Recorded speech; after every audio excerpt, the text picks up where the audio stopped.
Happy morning friends. இன்றைக்கி நீங்கள் பார்க்க போகிறது சண்டேவோட மினி விலாக் தான்.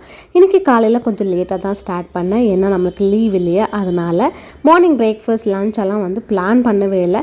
ஸோ ஒரு குத்து மதிப்பாக ஏதோ ஒன்று பண்ணலாம் அப்படின்னு சொல்லிட்டு கிச்சனுக்கு வந்தாச்சு. ஃபஸ்ட்டு சுடு தண்ணி குடிச்சிட்டு அதுக்கடுத்து பிளாக் காஃபி வைக்கிறதுக்காக டிகாஷனை பாத்திரத்தில் ஊற்றி அடுப்பில் வச்சுட்டேன். ஸோ என்ன பிளான் பண்ணலான்னு பார்த்தீங்கன்னா, எப்பயும் போல் நம்ம செய்யக்கூடிய சப்பாத்தி முட்டையும் அவிக்க வச்சாச்சு.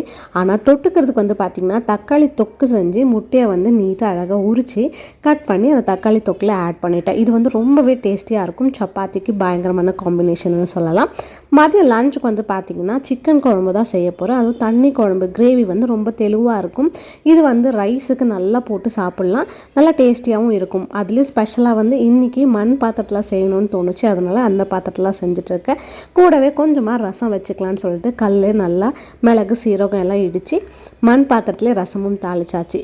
ஸோ பார்த்திங்கன்னா கம ஸ்மெல்லோட சூப்பரான ஒரு கோழி குழம்பு சூப்பராக ரெடி ஆகிடுச்சு. மதியம் லஞ்சுக்கு நல்ல செமையான சாப்பாடுங்க. பாய் பாய், டேக் கேர்.